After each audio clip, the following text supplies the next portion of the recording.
Sorry. Hello, everybody. How are we doing? You know, we have people who just always make you smile. That's not what. School makes me smile, actually. I appreciate very much your involvement in the district and what you do as parents. Taking the opportunity to spend a little bit of time in our schools to really support our kids. It makes a huge difference. So thank you for everything that you guys do.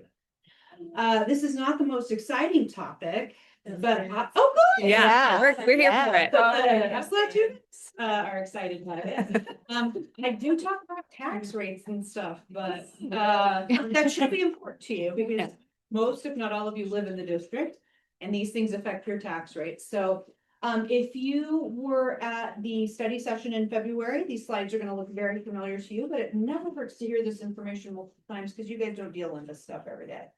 But we have the potential to go out for our M&O override this November, as well as our district additional assistance override. So I'm going to provide lots of information on that.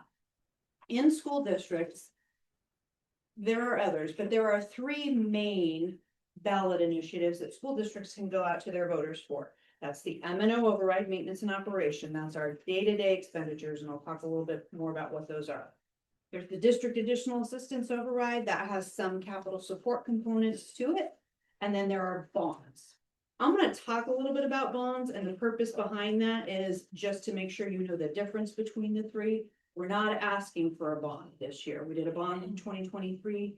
We may need to ask for another bond either in 2027, maybe 2028.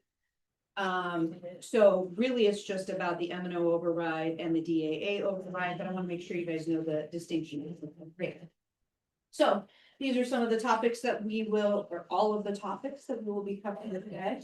Like I said, tax rates, they're very exciting. We had a committee. We're all three of you in here? Oh, you are in here. These were your committee representatives for our DAA override committee. We had a couple of meetings earlier on this year and really came to a rather quick and good consensus. Everybody was really on the same page. We have some other options. We just had one option, so I was pulling teeth a little bit. But this was the purpose of that committee. It's to provide the recommendation to the superintendent and cabinet about whether to pursue these overrides this coming November, but also about the potential to maybe make any adjustments to the dollar amounts. Probably a lot about that. These were all of our representatives. You see your parent representatives there, but we, as usual, have our COA, our PDEA, PDSEA, and PDP representatives. So before we get into the two types of overrides and the bonds, I want to talk a little bit about the state funding formula. That's separate from bonds. We have our state funding formula. That's called the equalization formula. That's supposed to be equal for all of the students in the state of Arizona. In other words, if your kiddo went to school in Paradise Valley Unified, they should get the same if they were going to Florence Unified School District. There are some differences and discrepancies to that. The state's purpose is to say you all get the same money. Who pays for that is different depending on the tax base of the district. But the dollar amount as a whole for that student is fairly consistent because of the formula. So our legislature annually decides the amount that we get per pupil. You'll hear me reference that as the base support amount. Sometimes I'll say the per pupil amount, the amount per student. That's what we'll talk about, and I'll show you that formula amount here in a little bit. They decide that amount for M&O and for DAA. So we have the state funded portions for M&O and DAA. And then you have overrides that you can ask for both of those pieces to say, we want to provide additional support to our students, to our staff. And we will ask our local taxpayers to see if they support that. And they very much have. I have some election history in here too. So there are two main pieces of the formula. I'll show the formula a little more clearly in a moment, but it's that amount we get per pupil that's decided by the legislature each year. And you multiply that times essentially the number of people we have, or what we call weighted student count or weighted age count. That's essentially enrollment, but for us, there's a specific formula. It's if the state can make something complicated, they will make it complicated. Even though your students are in school for 180 days each year, it's the first 100 days of enrollment and the number of days that they are enrolled for that. So if a student is enrolled from day 1 to day 100, you got full the full base level amount for them. If they're only enrolled from day 11 to day 100, we only get 90% of that amount for them. So it's the number of days that they're enrolled in those first 100 days. And then if they don't show up for the last 80 days, it doesn't even matter. But please have them show up. Another question, does that for the district or per school? Like if someone moved from like one district school to the other district school, like how would that happen? As long as they're enrolled in the district. District. Yep. It's not funded by schools, funded by districts. Sorry, thank you. And then there are some weights that students get. If you are a K3 student, there's an additional weight. Weight means that, and I'll show an example of one. Weight means that there's an additional need that we want to support. The primary way that a student has a weight is if it's a student with special. Yes, ma'am. Oh, I was just gonna ask, you're saying enrollment, so enrollment versus attendance, are they Enrollment. meaning the same thing? No, Okay, I mean they're separate. enrollment. Okay, Attendance doesn't necessarily matter for funding purposes. okay, Your child should still come to school every day, as many days as possible, when they're not going to get other children sick. I just want to clarify, so if they're enrolled the first 100 days, but did you say that they don't show up the last? It doesn't affect funding. Okay. They right, should so- still show up for school. Well, I'm just talking about funding.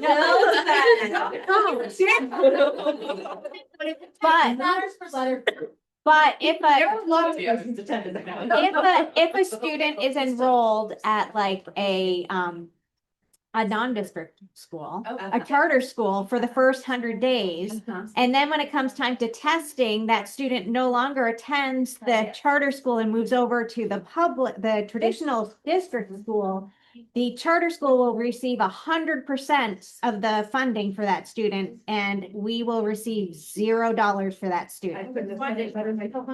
You got it. No, it's been 100 days. There's been times where they've talked about doing like a census, like there's been legislation where they want to do a census of like 4 days throughout the year. Difficulty with that is particularly with high school districts or unified districts like we are, you have high school who graduate early, who leave early, they have their credits, and some of them don't come back that second semester, or they're not full-time seniors their final year.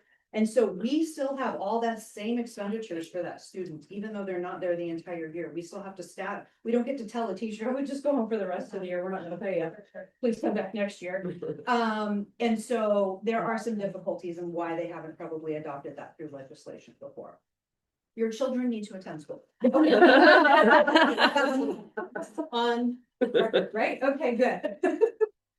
So the per student funding times the total weight, the main part of the formula I talk about, you're gonna hear me refer to that as the RCL or the revenue control limit, because that is precisely what it's called, and it's the main number that helps us determine the amounts that we can ask for the M&O override and the amounts we can ask for in the DAA override. I'm saying a lot on this slide. The other slides are gonna help clarify this information.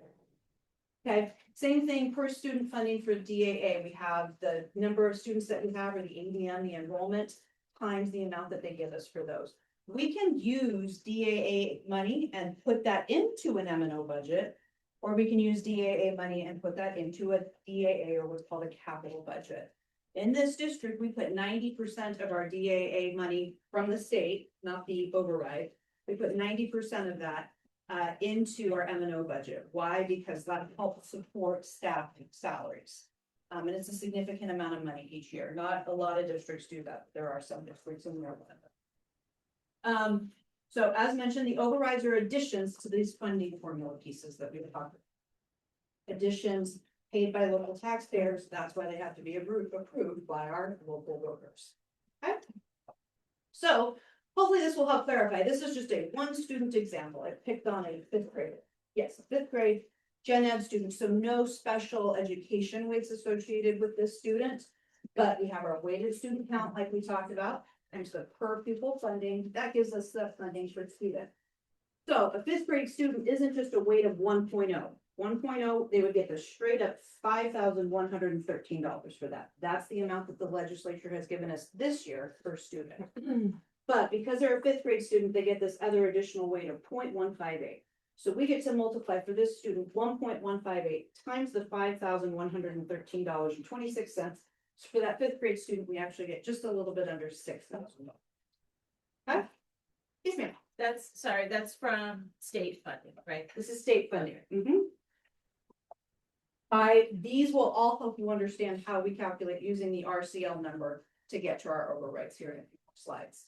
By the way, both of these slides say this is a simplified example. There are other pieces to the calculation. There's a transportation component, there's a teacher experience index component, and a couple of other things.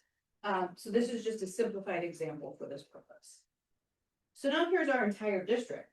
Our total weighted student count for the district at the point in time I created this changes daily.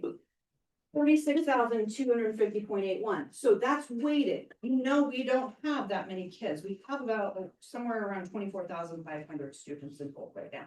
But that's because they all, to some extent, have some sort of weight associated with them. So this is the total weighted student count that we have for them. Times the amount per pupil gives us that RCL number I talked about, the district's revenue control limit, about $185 million, a little bit more than $185 million. A lot of money to you and me. I might argue it's not enough money for other districts, which is why we have overrides. And that argument has some data to back that up towards the end of the presentation. Not just my opinion. Okay, so what are bonds and overrides? Remember, we're not asking for bonds, but I just want to clarify the difference between the two. When we do a bond, that limits what we can ask for. That one's based off of local property value. The property value or assessed value, it's not the value if you actually sold your home or if a business sold their property, it's what the county uses to assess your home, you look at your tax bill. So that's what it's based off of. This year, moving into next year, our assessed value in the district will exceed $5 billion for the first time. Sounds like a lot. Scottsdale School District, slightly smaller than us, they're double our tax base, so they could ask for a lot of bond funding. But that's what it's limited on, so we're not even anywhere near the 20% of that we could ask for. I think we're around 7 to 8% that we have used so far. So we actually have quite a bit more we could ask for. However, we ask for what we need, not what we want. We are good stewards of our taxpayer dollars. So we want to make sure that we aren't overtaxing them either. And also there's only so many projects we can do here. Once we have authorization from bonds, so our last bond in 2023 was for $340 million. We sell that each year and that can be sold for up to 10 years. So we don't sell all of that at one time. Like, I don't know, the first sale was probably around 60 million. And I think we did like a $90 million sale. We sell that as we need it to do projects. And most of our projects are done over the summer. You guys come back and poof, something. It's so nice and pretty. Carpet, although this wasn't fun. Overrides. The two overrides as mentioned, maintenance and operation and district additional assistance. There's that RCL word again. So the maximum amount that you can ask for an M&O override is 15% of that RCL number. So 15% of the 185 million. So for us, that's approximately $30 million.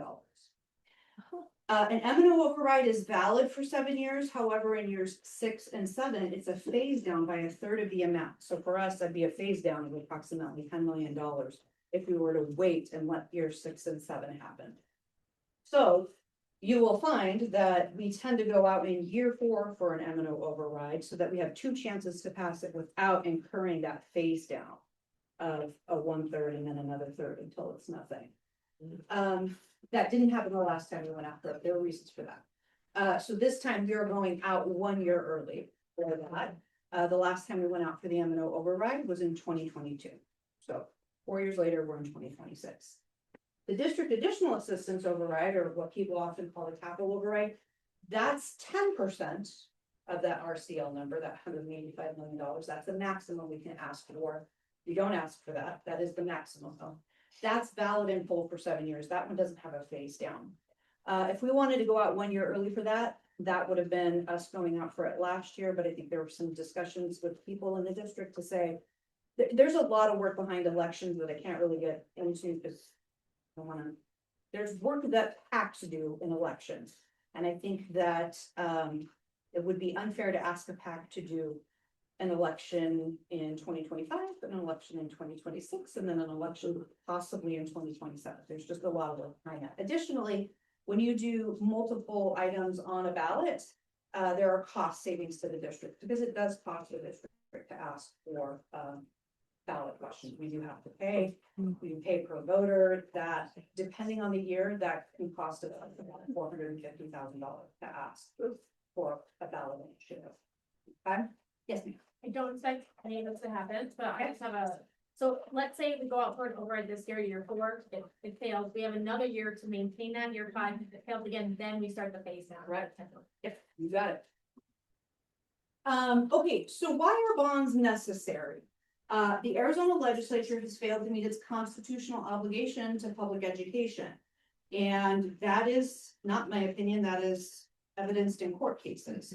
In particular, the most recent court case was Glendale Elementary School District et al., meaning they had other school districts and they had education organizations involved as plaintiffs versus the state of Arizona. And the judge found in favor of the plaintiffs of the school districts and the school organizations.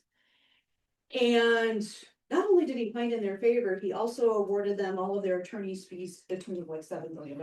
So, and then some. It will be appealed, no doubt, but we'll continue to watch that saga unfold. They filed that lawsuit because school facilities division wasn't being properly funded by the state. The state's also required to fund the school facilities division, which was created in a different lawsuit way back in 1999. That said school districts are not being properly funded for capital, and that's the state's responsibility to do so. That's a court case of Roosevelt versus Bishop, if you've heard of that. Okay. And then in addition to that, our district additional assistants, we have reductions from fiscal year 8-9. Does anybody remember what happened in that year? Yeah, everything, everything tanked. Recession year, okay? Oh, does that mean the property values tank, so we couldn't ask for the same amount? Is that part No. of it? Okay. So I love your excitement.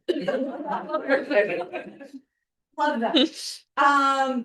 No, what happened was the state says we don't have enough in revenues, and so school districts tend to be, school districts and charter schools tend to be about half of the state's overall budget. So where do you think at least some of that reduction is gonna come from? Came to us disproportionately than it did to charter schools. So I'll talk about that in a second. So they reduced our DAA significantly during that time. Statewide, that was about $2.5 billion that, according to the formula that I told you about, they didn't fund the formula fully. At the worst period in time, school districts were cut by 86% of their per student DAA amount. Charter schools were ever only cut by, anybody want to guess? 40. 0. 10. Not 0. 15. 15. Close. Was I 80 versus yes. 50. 15%. That lawsuit. Uh-huh. Okay, and Right. for PD schools, that's $90 million we will never see. For us during that entire time frame, that's $90 million we're never gonna get back. They've refunded and brought and are funding the full per student amount now. They're not funding what they didn't give us during those years. And I don't expect we'll ever see it. Okay. So a few reasons why we tend to need bonds. Bonds can be used for these things. I'm not gonna belabor the point because I'm probably talking too long. I am. But these are the things bonds can be used for. Good stuff. Okay. Big thing. Moving on to district additional assistance. The override, again, this is why we need it, the reductions that we talked about. Also, that formula is about 25 years old. It was increased these last few years, fiscal year 23 through fiscal year 26, not significantly, by what they would consider like an inflationary amount. Also, another discrepancy between districts and charters. Charters have always received inflation on their version of district additional assistance, which is called charter additional assistance. Since their inception in 94, they've received inflation. We only got it 23 through 26. So I would just ask you, what was your input in 2011? Is that sufficient today? Do we expect that to be sufficient for our schools? Yes, ma'am. Is this part of the AEL? It feeds into the AEL. Sorry. That's okay. The AEL is a combination of what all of the school districts receive in the state of Arizona. And charters are not included in that Right. calculation. Is that still an issue every year that they need to pass it? Or like The extended? legislature and governor gave us a 2-year reprieve, so we're okay this year. Okay. We were okay last year and this year. They don't feel like legally they can do it for more than 2 years at a time. Okay. So it's not an issue right now for us this year, but they will have to resolve it again next year. Okay.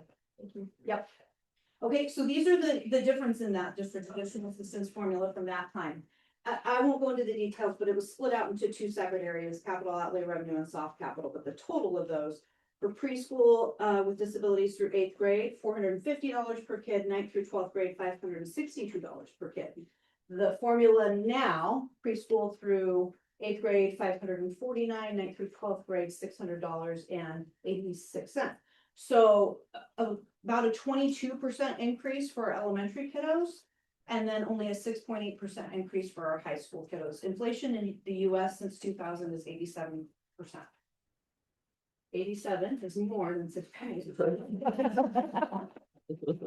So make sure The Alex wants to eat a bigger amount. These are the things district additional assistance override can be used for. A lot of them are the same as a bond. Generally, school districts tend to use bond for the larger building needs that schools might have. Rebuilding, building new schools, purchasing land, yellow buses, things like that. This can do a little bit more library books, instructional aids and things like that. Maintenance and operations override. So the state, so in 2001, we have Prop 301, or what you guys may refer to as classroom site fund. Then there was a group of, I forget if it included school districts, but it was definitely the organizations like ASBA, AEA, ASBO, sued because they were not increasing the BSA, the base support amount that I talked about. And statute says you have to increase that by inflation or 2% each year, the lesser of the two. Of course, it's the lesser of the two, but they weren't even doing that. So then we had to sue the state again. And out of that, there was a settlement where the state says, fine, we'll put a proposition on the ballot to go to our voters called Prop 123 to ensure the annual inflation began. And we have gotten inflation since that time. But if we hadn't sued them, my guess is the state still wouldn't be paying us inflation. Additional, and so that's an impact to our M&O budget. The impact of other funding cuts back during the recession, kindergarten funding was cut in half. So if you have 25 kindergarten students in the class, you're only getting funded for 12 and a half of them. We do not get fully funded for kindergarten students. Not everybody knows that. And then this is some of that data I was talking about earlier. Arizona's per pupil spending ranking among these states is 49th. That's the US Census Bureau. Very reputable source for data and information. 51st like last year, right? We haven't been at 51 in my time in schools. There are other measures that some people use, and it may have been a different report that it was. Sometimes they include territories and other places as well, things like that. Yes. So the national average, we're below the national average by $6,200 per student. I hope you're gonna ask the question I think you're gonna So my ask. question is, aren't our students receiving about $5,600 per student? Good So question. the $6,200 below means they're like, we're not even getting half. Wow. And that's Most the average. students, you would have to double what we're receiving. Just, you're right, you hit that, just to get to the average. Average is the middle of the pack. Then there's still 20 some other states that are above you, just to get to the middle of the pack. Okay, and those calculations are adjusted for, not inflation, but what you, you know, New York is a more expensive state to live in. Oh, Yeah. Do we have performance for spending? Because I don't think it correlates to one equals. Four. I can get you that data. Sometimes it does actually. Yeah. Sometimes it does. Sometimes. So how can an M&O override be used? These are some of the things we've included in our voter information pamphlet before. Competitive salaries and benefits, so that's to retain and attract the staff that we have. Some districts use it for full day kindergarten. A lot of times, and this is one we include in our voter information pamphlets for continuing with electives. But really, any of the purposes we're allowed to use M&O for, you can also use the M&O for. So if a bond or override isn't approved by the voters, school districts, there are some things we're not going to be able to do, right, with those funds. So in particular, if a bond isn't approved, then we won't have the ability to make some upgrades and improvements to our school sites. I believe And part of my responsibility is to ensure that we are protecting our taxpayer assets. These buildings are taxpayer, it's not Paradise Valley School District assets or Jill Barragan's assets. These belong to the taxpayer. And I don't know this to be true, but I would imagine, would you total up all of the school district buildings across the state of Arizona? I have no doubt it's the largest asset that the state of Arizona owns. So you as the taxpayers own these buildings. We're responsible for maintaining, you don't have to do that part of it. We've got that. Sometimes school districts need to build a new school or remodel a school like we're doing with Indian Bend right now when they exceed their useful life, for example, we wouldn't be able to do those kinds of things. And then if these aren't passed, there would be budget cuts or layoffs like you talked about if we didn't pass it, Yeah. 2 years in a row, especially for the M&O override. That would mean reductions to staff. Staff is 85% of our M&O budget. So it's between their salaries and benefits, it's 85% of our M&O budget. So yes, there are some other things to cut, but really if there's a reduction to M&O, it's going to be somehow related to staff, either fewer staff or paying staff less. The next biggest expense in M&O after staff salaries and benefits is utilities. We have solar everywhere. We've done the best we could to be as efficient as possible with our utilities. So after that, you're really nitpicking to try to find things to reduce. Yes. PV schools, bonds and overrides, just to make sure you know what we have. Our bond, like I said, $340 million passed in November of 2023. We will consider again for 2027 or 28. We may need to increase if we want to continue to do the same amount and same scope of projects that we currently do. Inflation happens to us every year, and for construction, those inflation costs are about 8 to 10%, much higher than a regular CPI index. So we'll have another committee and we'll talk about all of those things. Somebody in this room, I'm not going to the person, I think they want a $1 billion bond. I'll let you think about who that might be. I would love that. I don't know if our taxpayers would know that. By the way, in the state of Texas, they pass $1 billion bonds for school districts all the time. That is not unheard of for them. So maybe we need more people from Texas. So, Right. but Kind of whoever wanted that $1 billion bond, I hope they might be on my committee again or be in somebody's ear because maybe we can get closer to that. Okay, so DAA override, right now we have 6 million, I have a fly in front of me. $6,410,000 annually. That was passed last in November of 2019 as mentioned. So that's why we have to go no later than this year or else we will get nothing for that next year. And then 15% M&O override was in November of 2022. That will go on the November 2027 ballot probably, or should go no later than November 2027. We are talking about including that for the November 2026 so that we can have 2 years to pass that. I wanted to say something, $6,400,000, that's not that full 10% of the RCL we could ask for. That would be closer to like $18-19 million. But we are sticking with that amount, and I'm going to talk a little bit about that here in a moment. These are the things that we've, like I mentioned before, the voter information pamphlet that goes to every elector in the district. This is what it says we use the M&O override for. This is what it says we use the DAA override for. For DAA override, we have to specify the amount per area. Okay.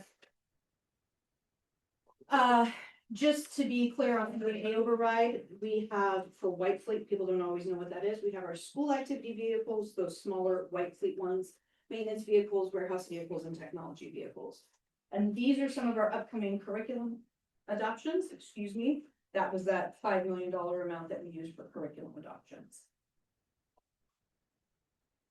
I am just, I want to make sure, I have to finish up at 11. So there's some information in here about other elections that are happening this year. And we take that into consideration when we go out for overrides to sort of consider, are these people who, are we bringing up people who are also friendly to voting one way or another on the overrides? So I've included that information.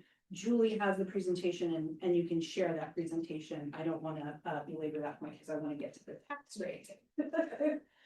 Statewide ballot propositions, local and county races. There's a few more here. I also include links to, so you can get the information about your specific areas. at beballotready.vote and Maricopa County Elections website. Tax rates.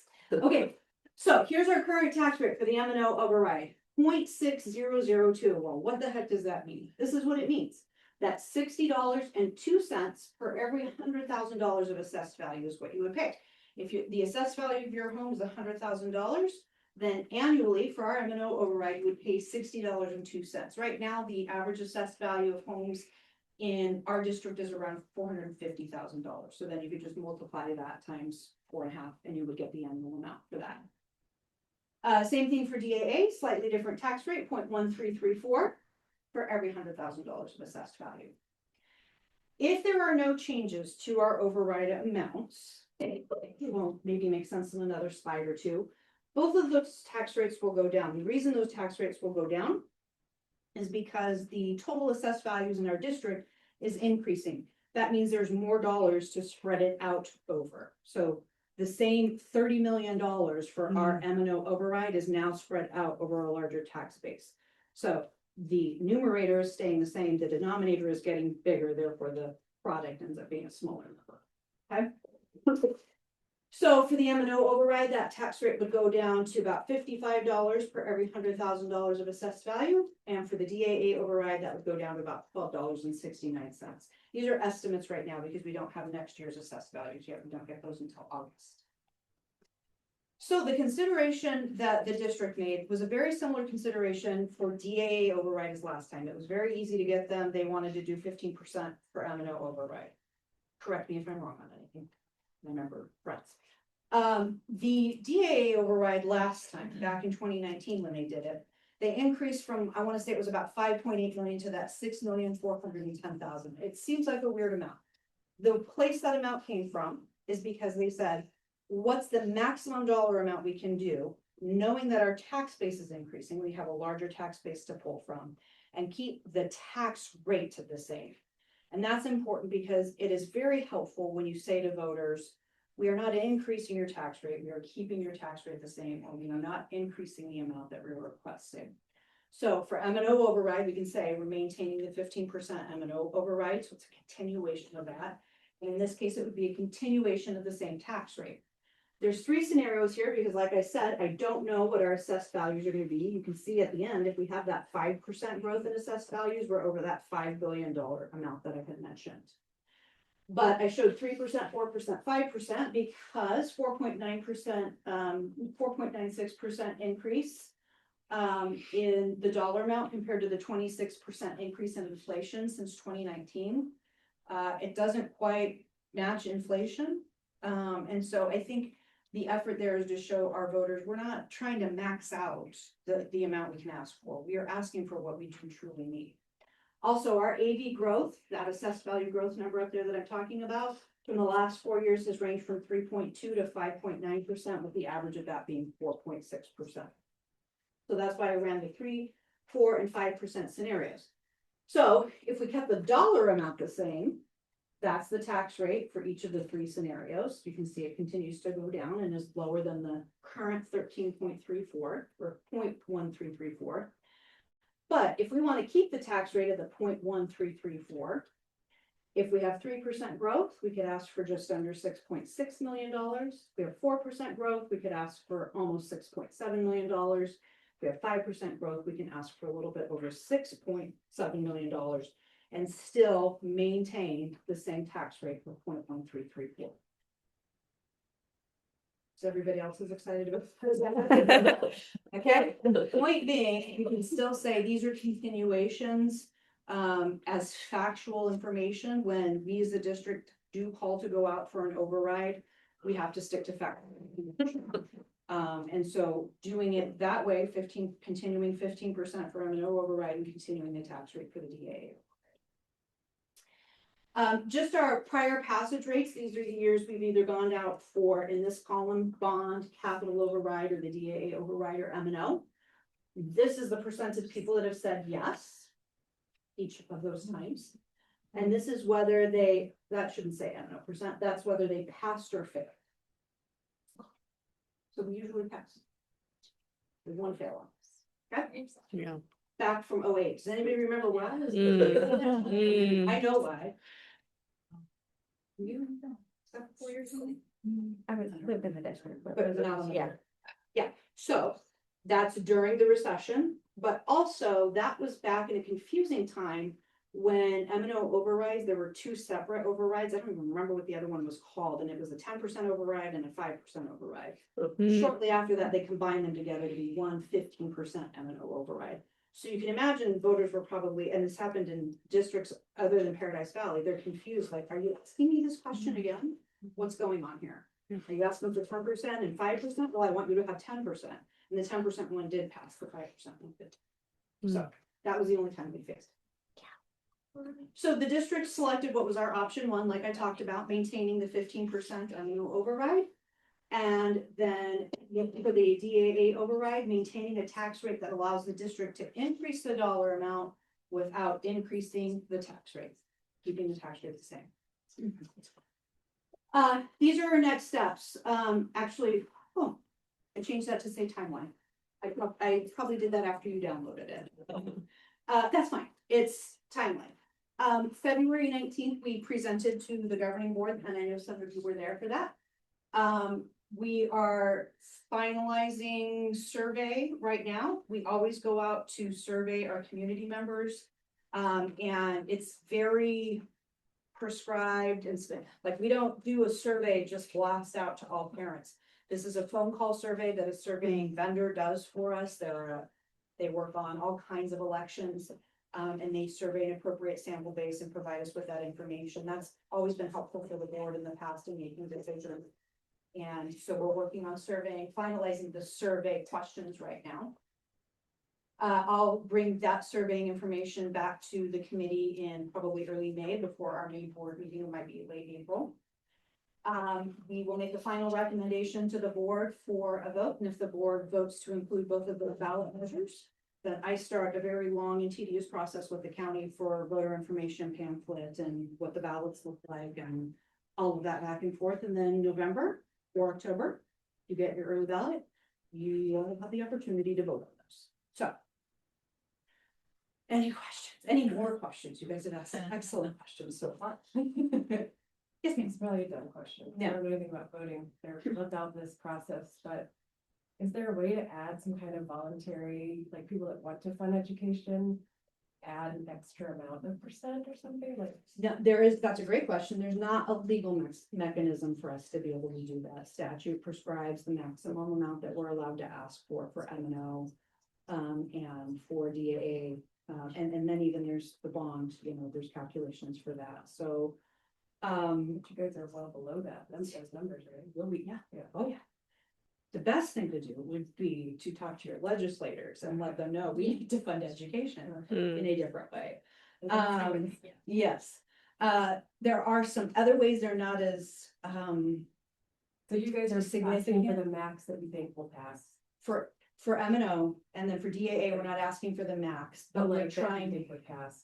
Yeah, and also it's about Social what need would be, we don't wanna over ask for something that we don't actually maybe need that for. Well, we have you here. Yes, Schools, PTOs are separate and they are allowed to support No, these. Oh, sorry. Okay, sorry. that's outside of the scope Susan will help you today. later.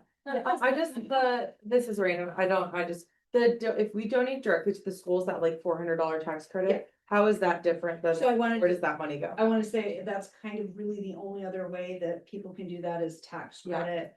It goes And into they a, could donate to the PB Education Foundation, which And that's Dr. the- Corson Oh, talked yeah, about okay. a little bit earlier too. you're right, you can do that. Was there a QR code? No. No, but you But- can go to the website, I think. You can go, it's very easy to do it via the website too. And then the ones like the $400 one that I'm talking about, like, and that, how is that utilized usually? That's, and However. it goes into a tax credit fund, and however the person specifies that use within the allowable uses, the donor Got it. specifies the use of That that. goes right to wildfire for donating. Well, you The can do school. it to your school or the Yeah, district, yeah. there's options. Yeah, or any school if you wanted to, Yeah. so. Okay, I just wondering.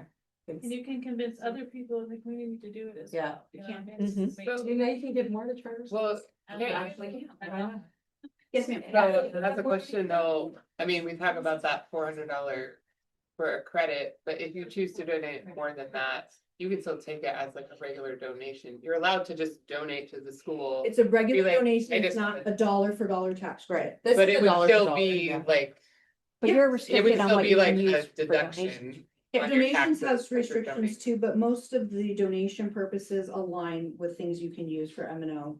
We typically are not going to put, we don't put somebody's salary in a donation fund because Yeah. you don't know that you're gonna continue to receive those donations. So you are allowed to just donate to the school. Mhm. However much you want, you Yep, can deduct that. and from if your you're taxes itemizing, then. If you want it, that might or provide but you- only part is for a credit. Right, it's not a credit, not a dollar Right, for dollar only- tax. Only the part, only the 400. Yeah.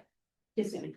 To my knowledge, the things that schools could utilize that tax credit money for like extracurricular, like they couldn't just use it for some of the things that you listed. No, right, specific, there are specific statutory outlines, not PV rules, legislative rules about what tax credit can be used for, yeah.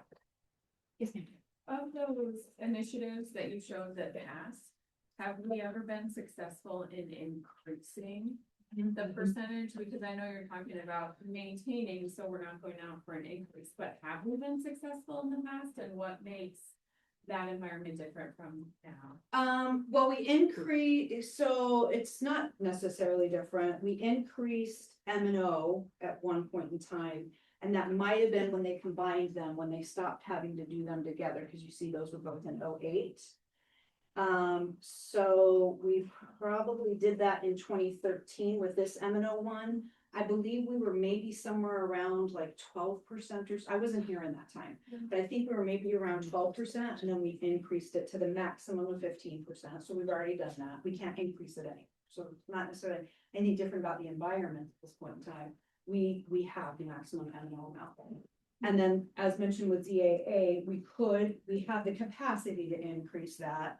And what we've done in the past and what we think is probably still conducive with the environment now is to ask for an amount where the tax rate stays consistent. So would it in the past have been increased by an amount that would have increased the tax rate perhaps, but we haven't.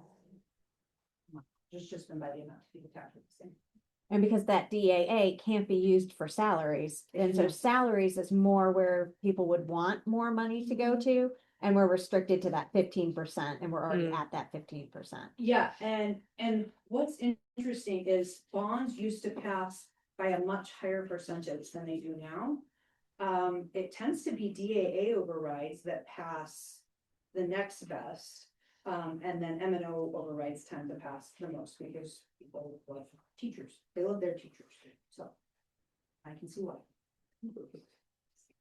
I am late. Yes, I'm sorry.